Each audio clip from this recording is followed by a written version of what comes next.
जय हिंद। आप हैं मेरे साथ और आज हम बात करेंगे ड्रोन्स की। आप जाहिर सी बात है, अगर आप मेरे ये वीडियो देखते हैं तो आप रक्षा मामलों में दिलचस्पी रखते हैं और आपने 15 जनवरी को आर्मी डे परेड पर ड्रोन्स की कार्रवाई जरूर देखी होगी, या तो यूट्यूब पर, टेलीविजन पर, या उसके बारे में पढ़ा जरूर होगा। कई सारी चीजें शायद समझ में ना आई हो, तो मैं कोशिश करूंगा सरल भाषा में इस चीज को समझाने की। सबसे पहले मैं बताऊं कि एक हफ्ता पहले मैंने एक वीडियो किया था ड्रोन्स के ऊपर, जिसमें इनकी अहमियत के बारे में, आने वाले समय की लड़ाइयों में उसके बारे में मैंने बात करी थी कि किस तरीके से ड्रोन्स का इस्तेमाल सऊदी अरेबिया की रिफाइनरी के ऊपर किया यमन के रेबल्स ने, किस प्रकार से ड्रोन्स का इस्तेमाल टर्की ने लीबिया में रशियन फोर्सेस, समर्थित फोर्सेस के खिलाफ किया, या सीरिया के अंदर इनका इस्तेमाल हुआ, और हाल ही में अजरबैजान और आर्मीनिया की लड़ाई में बखूबी बेहतरीन तरीके से इनका इस्तेमाल हुआ, जिसके अंदर एक बहुत बड़ी फौज, एक कमजोर फौज ने ड्रोन्स की मदद से उसको घुटने टेकने पर मजबूर कर दिया। तो ये एक नया डायमेंशन है मॉडर्न वॉरफेयर के अंदर, और इसके बारे में बताना मेरे को लगा कि जरूरी है। और हम सब ने देखा किस तरीके से हिंदुस्तान की फौज ने आर्मी डे परेड के दौरान ये ड्रोन्स का हमला किस तरीके से किया जाएगा, कैसे किया जा सकता है, उसको दर्शाया। वहां पर ड्रोन स्वॉर्म्स का इस्तेमाल किया गया। ड्रोन स्वॉर्म्स क्या है? स्वॉर्म का मतलब क्या है? स्वॉर्म का मतलब है एक झुंड। अंग्रेजी में बोलते हैं स्वॉर्म ऑफ बीज। बीज माने ये मधुमक्खियां। अगर हम मधुमक्खी के छत्ते को पत्थर मारें तो खूब सारी मधुमक्खियां उड़कर आप पर हमला कर देंगी, तो उसको बोलते हैं अ स्वॉर्म ऑफ बीज attacked the individual who had hit the stone. जिसने पत्थर मारा था उसके ऊपर एक मधुमक्खियों का झुंड, उसने उस पर आक्रमण कर दिया। तो झुंड है, मधुमक्खियों से रिलेटेड है। और बड़ी इंटरेस्टिंग बात यह है कि जो ड्रोन्स की जो आवाज है ये भी मधुमक्खियों जैसी होती है, और जब ये बहुत सारे ड्रोन्स एक साथ उड़ते हैं तो बिल्कुल ऐसा ही लगता है कि मधुमक्खियां जो हैं एक झुंड में एक जगह से दूसरी जगह जा रही हैं। खासतौर से ये हम गर्मियों के मौसम में देखते हैं कि मधुमक्खियां बड़े बड़े झुंड में एक जगह से दूसरी जगह जाकर अपना छत्ता बनाती हैं। तो ये वहीं से चीज लिया गया है, द ड्रोन स्वॉर्म। अब ड्रोन स्वॉर्म की क्या अहमियत है, पहले इसको मैं समझाता हूं कि क्यों ड्रोन स्वॉर्म। एक ड्रोन से भी काम हो सकता है, तो 10 ड्रोन क्यों? और आर्मी डे परेड पे हमने 75 ड्रोन दिखाए एक साथ उड़ते हुए। तो इनकी क्या जरूरत है? 75 ड्रोन्स की क्या जरूरत पड़ी, या अधिक तादाद में ड्रोन्स की क्या जरूरत पड़ेगी? स्वॉर्म की क्या जरूरत है? झुंड की क्या जरूरत है? अब देखिए, इसको ऐसे समझिए। देश के अंदर बहुत सारे इंपॉर्टेंट टारगेट्स होंगे। ऑयल रिफाइनरीज होंगी, फैक्ट्रीज होंगी, एयरपोर्ट होंगे, दूरसंचार केंद्र होंगे, मोबाइल टावर्स होंगे, इंपॉर्टेंट माइक्रोवेव टावर्स होंगे। इसी प्रकार से बहुत सारे अहम टारगेट्स होंगे। अब हर टारगेट के लिए दुश्मन के इलाके से कितनी दूर है, उसकी क्या अहमियत है, उस हिसाब से उसको एयर डिफेंस का रिसोर्स अलॉट किया जाएगा। गन्स हो सकती हैं, मिसाइल्स हो सकती हैं, रडार होंगे ही होंगे। उनके ऊपर अगर बहुत अहम टारगेट है तो उनके ऊपर एयरफोर्स का कैंप भी हो सकता है, कुछ भी हो सकता है। मतलब उस तरीके से शोल्डर फायर्ड मिसाइल से लेके और हवाई सुरक्षा तक ये इतना बड़ा स्पेक्ट्रम जो है अलॉट किया जा सकता है। तो क्या एक मुल्क के पास इतने सारे रिसोर्सेज होते हैं कि वो हर एक इंपॉर्टेंट टारगेट को, जिसको VAVPs बोलते हैं, उनके ऊपर इतना एलोकेशन कर सके? तो जाहिर सी बात है कि नहीं। आप एक रिफाइनरी के ऊपर उनको 10 मिसाइल दे देंगे, 12 मिसाइल दे देंगे, 16 मिसाइल दे देंगे, उससे ज्यादा नहीं दे पाएंगे। चारों दिशाओं को कवर करने के लिए आप एक पूरा सिस्टम लगा लेंगे, S-400 जैसा सिस्टम भी लगा देंगे। दिल्ली के कोई स्ट्रेटेजिक टारगेट्स है, उनको कवर करने के लिए आपने S-400 लगा लिया। कोई न्यूक्लियर इंस्टॉलेशन है, वहां पर S-400 लगा लिया, या आप कुछ भी इस तरीके से एलोकेशन कर सकते हैं। लेकिन क्या ये एक साथ 75 टारगेट्स को टारगेट कर देंगे? बिल्कुल नहीं कर सकते, क्योंकि इनकी भी एक लिमिटेशन होती है। एक मिसाइल लॉन्चर के अंदर, एंटी एयरक्राफ्ट मिसाइल लॉन्चर के अंदर मान लीजिए कि 6 मिसाइल लॉन्च है, 6 मिसाइल्स हैं, तो क्या वो 6 की 6 एक साथ फायर कर देगा, सैल्वो फायर कर देगा? अगर कर भी देगा तो 6 ही कर पाएगा। कोई बहुत जबरदस्त मिसाइल सिस्टम है जी, 10 है उसके पास, तो 10 की 10 ही कर पाएगा, फिर उसको रीलोड करना पड़ेगा दोबारा से तैयार करने के लिए। 1 launcher, 2 launcher, 3 launcher, 6 launcher, 10 launcher, तो 100 मिसाइलें हो गई। तो डिपेंड करता है कि कितना टारगेट के ऊपर एलोकेशन है, दुश्मन ने कितना एयर डिफेंस रिसोर्स एलोकेट किया है। और जाहिर सी बात है, जैसे मैंने बोला कि 100 मिसाइल किसी टारगेट पर डेजिग्नेट नहीं होगी।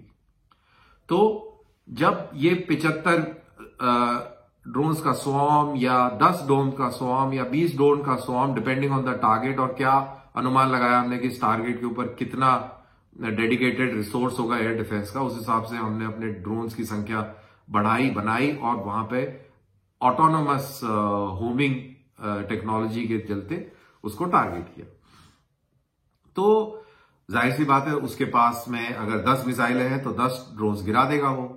तो 10 ड्रोन्स गिराने के बाद भी कितने सारे ड्रोन्स बचेंगे हमारे पास? अगर 10 ड्रोन्स गिरा दिए और 10 और बच गए तो वो आराम से अपना हमला कर सकते हैं। यही कॉन्सेप्ट है इस स्वॉर्म टेक्नोलॉजी का, यही कॉन्सेप्ट इस्तेमाल हुआ है सऊदी अरेबिया में, यही कॉन्सेप्ट इजराइल, आपके सीरिया में, लीबिया में, और हाल ही में अजरबैजान और आर्मीनिया के युद्ध में भी इसी कॉन्सेप्ट का इस्तेमाल किया है कि आपने टारगेट को सैचुरेट कर दिया। जितनी क्षमता दुश्मन के पास थी गिराने की, उससे कहीं अधिक क्षमता में आपने हमलावर ड्रोन भेजे और टारगेट को निस्ते नाबूद कर दिया। अब जो 15 जनवरी को ये जो परेड हुई, जिसके अंदर हमने ये ड्रोन्स की क्षमता दिखाई, इसके अंदर 3 किस्म के ड्रोन दिखे। एक था रैकी ड्रोन, जो कि ये स्वॉर्म ऑफ ड्रोन्स के आगे चलेंगे और इलाके की रैकी करेंगे। रैकी कैसे करेंगे? इनके पास में आर्टिफिशियल इंटेलिजेंस और कंप्यूटर, ऑन बोर्ड कंप्यूटर के अंदर नक्शा है, उस नक्शे को जमीन से मिलाएंगे। जब वो जमीन से नक्शा मिल जाएगा, वहां पर फिर वो टारगेट्स की सर्चिंग करेंगे। वहां पर टारगेट के बहुत सारे फोटोग्राफ्स उसके कंप्यूटर मेमोरी में होंगे, और जब ड्रोन के कैमरास टारगेट के ऊपर चल रहे होंगे तो वो साथ ही साथ आर्टिफिशियल इंटेलिजेंस से वो टारगेट की मैचिंग उन फोटोग्राफ से होगी। जब फोटो मैचिंग हो जाएगी तो टारगेट आइडेंटिफाई हो जाएगा, और जब वो आइडेंटिफाई हो जाएगा तो ये जो रैकी ड्रोन है ये टारगेट अलॉट कर देगा मदर ड्रोन को। जी हां, दूसरे किस्म का जो ड्रोन है वो है मदर ड्रोन। अब ये मदर ड्रोन है, इसमें ज्यादा पावर है, ज्यादा रेंज है, और एक मदर ड्रोन के ऊपर 4 चाइल्ड ड्रोन, बच्चे ड्रोन, यानी कि एक मां है और उसके 4 बच्चे हैं, तो वो 4 छोटे छोटे ड्रोन उसके साथ अटैच्ड हैं। और इन ड्रोन्स के ऊपर एमिनिशन लोडेड है, एक्सप्लोजिव्स लोडेड है, धमाका करने के लिए।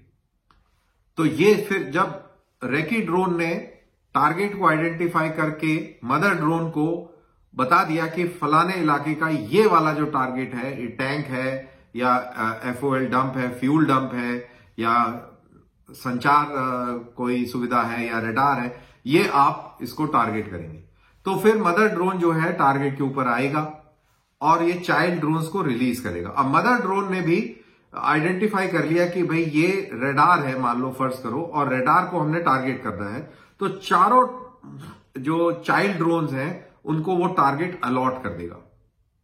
ये मैं मान के चलता हूं कि चारों को एक ही टारगेट अलॉट किया जाएगा, जिससे रिडंडेंसी बन जाए कि अगर दुश्मन 1-2 ड्रोन को गिरा भी दे इस छोटे से टाइम पीरियड में, क्योंकि ये बड़ी स्पीड से काम होगा। जैसे आर्मी डे परेड में तो उसको जान के धीरे धीरे दिखाया गया, लेकिन ये काम बड़ी तेजी से होगा। जब तक दुश्मन जानेगा, समझेगा, पहचानेगा, उसको एक्वायर करेगा, टारगेट करेगा, तब तक ये ड्रोन्स हमला कर चुके होंगे। तो चारों ड्रोनों को, चारों चाइल्ड ड्रोन्स को इस रडार के ऊपर, मान लो मदर ड्रोन ने बोला कि जाओ बच्चों इसके ऊपर हमला करो, तो ये जो बच्चे ड्रोन है ये उससे रिलीज होंगे मदर ड्रोन से, और ये चारों के चारों उस टारगेट के ऊपर हमला करेंगे। अब इस टाइप के मदर ड्रोन बहुत सारे होंगे, तकरीबन आर्मी डे की बात करें तो तकरीबन ऐसे 75 ड्रोन देखने को मिले। 75 ड्रोन एक साथ आएंगे और फिर टारगेट के ऊपर हमला करेंगे। और इन्होंने बोला कि ये 50 किलोमीटर की दूरी तक हमला कर सकते हैं, यानी कि टैक्टिकल बैटल के लिए है ये, दुश्मन के टैंकों का कॉन्सेंट्रेशन है। दुश्मन का एक कोई ब्रिज हेड बन रहा है। ये टेक्निकल वर्ड्स हैं, इसको ज्यादा इस्तेमाल नहीं करना चाहिए, समझ नहीं आएगा कि जहां पे मतलब टैंकों का जमावड़ा है या आर्टिलरी गन्स हैं या कहीं पे दुश्मन का रेडार इंस्टॉलेशन है या आजकल के मॉडर्न जमाने में आतंकवादियों का कोई मरकज है, जैसा बालाकोट पे हमने स्ट्राइक करी।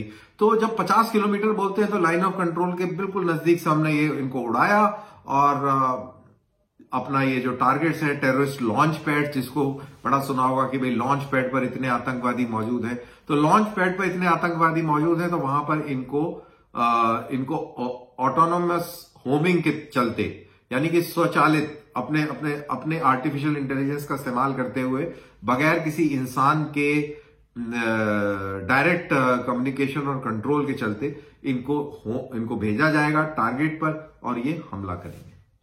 तो अब बात करिए हमने आर्टिफिशियल इंटेलिजेंस की, और कोई ह्यूमन इंटरफेरेंस नहीं होगा। उसकी अहमियत यह है कि अगर ड्रोन्स उड़ रहे हैं और यहां से उनको कम्युनिकेशन किया जा रहा है थ्रू रिमोट कंट्रोल, तो वो जो सिग्नेचर्स हैं वो रेडार पकड़ लेगा। जब वो रेडार सिग्नेचर पकड़ लेगा तो बड़ी आसानी से इनको टारगेट किया जा सकता है या इनको डिसरप्ट किया जा सकता है या और भी काउंटर ड्रोन टेक्नोलॉजीज हैं उनका इस्तेमाल कर सकते हैं। लेकिन हमारे जो एडवर्सरीज हैं उनके पास काउंटर ड्रोन टेक्नोलॉजीज नहीं है, क्योंकि जाहिर सी बात है बहुत बुरा हाल है उनकी इकोनॉमी का। तो जब पाकिस्तान की बात करते हैं तो वहां तो बिल्कुल नहीं है। चाइना के पास बिल्कुल हो सकती है, तो वो टारगेट कर सकते हैं। अगर कोई कम्युनिकेशन ही नहीं होगा, सेल्फ रिलायंट होंगे, अपनी खुद की जो बुद्धि है उसका इस्तेमाल करके और वो अपने टारगेट पर पहुंचेंगे, टारगेट एलोकेशन होगा, टारगेट पर हमला करेंगे, तो ये एक बहुत ही बेहतरीन सिचुएशन बन जाएगी। और इसके अंदर ओवरले जरूर सैटेलाइट का ओवरले होगा कि कोई हालात अगर अचानक से बदली होता है, मान लीजिए सैटेलाइट का ओवरले इसलिए होगा कि मान लीजिए कि टैंकों का जमावड़ा हमारे अंदाजे से एक टैंकों का जमावड़ा एरिया ग्रोव में था, वहां पर टैंक खड़े थे, हमें 2 घंटे पहले की जानकारी थी या एकदम जानकारी थी और हमने ये ड्रोन्स को उड़ाया। ये तकरीबन 30 किलोमीटर 40 किलोमीटर उड़ के अंदर गए, इनको पहुंचने के अंदर तकरीबन से आधा घंटा लग गया और इस आधा घंटे के दौरान ये टैंक का मूवमेंट हो गया, ये यहां से शिफ्ट होकर और कहीं और की ओर चल दिए। तो लेकिन ड्रोन को पता नहीं है, ड्रोन को हमने पहले फीड कर दिया है कि एरिया ग्रोव के अंदर ये टैंकों का जमावड़ा है, तो वो अपने मैप्स के साथ में और ये सब करते हुए वो वहां टारगेट पर पहुंच रहा है। लेकिन सैटेलाइट का ओवरले होने से वो सैटेलाइट के थ्रू उसको पूरा उसका जो कंप्यूटर ऑन बोर्ड है उसको रिकॉन्फिगर करके उनको फ्रेश इनपुट्स देकर और दोबारा से कोई और टारगेट डेजिग्नेट कर दिया जाएगा, या इसी टारगेट को जो मूव कर गया है ए से बी जगह पर या रास्ते में है उसको इन सारे ड्रोन्स को उधर की तरफ संचालन उनका कर दिया जाएगा, उधर की तरफ दिशा उनकी मोड़ दी जाएगी। तो ये वाला कॉन्सेप्ट है, इस तरीके से इनको इस्तेमाल किया जाएगा। और मेरे को लगता है ये ना ही सिर्फ लाइन ऑफ कंट्रोल के अक्रॉस आतंकवादी जो ट्रेनिंग कैंप्स हैं या लॉन्च पैड्स हैं खासतौर से उनके ऊपर इस्तेमाल होगा, इनको क्लासिकल लड़ाई के अंदर भी इनका बहुत बड़ा अहम होगा, चाहे वो सी के ऊपर हो चाहे वो लैंड के ऊपर हो।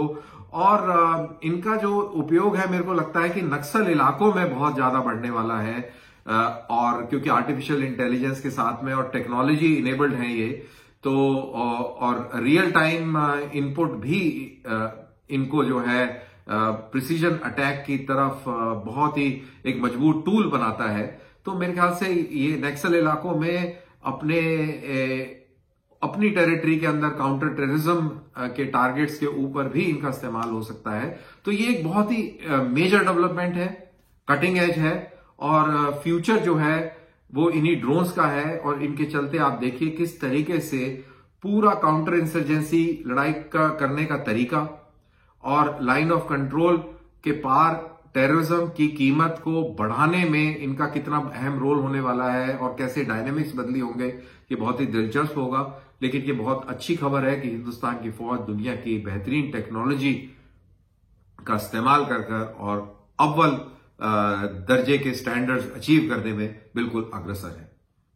आई होप आपको ये मेरा वीडियो इंफॉर्मेटिव लगा होगा, अच्छा लगा होगा, और अगर ऐसा हुआ है तो आप इसको जरूर लाइक कीजिए। लाइक के बाद सब्सक्राइब करिए, और आपने इस वीडियो के लिए समय निकाला, बहुत बहुत शुक्रिया। जय